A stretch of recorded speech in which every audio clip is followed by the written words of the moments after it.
Hi guys, Dr. Devan here again from Westside Orthodontics. Today I want to teach you how to deal with a sharp end.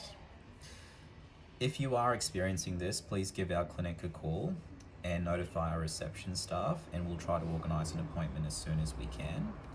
Whilst you're waiting, a sharp end is often because a bit of wire is sticking out of your braces. This is best addressed with orthodontic wax. Pinch a bit of wax and roll it into the shape of a ball and place it over the offending wire, and that should do the trick.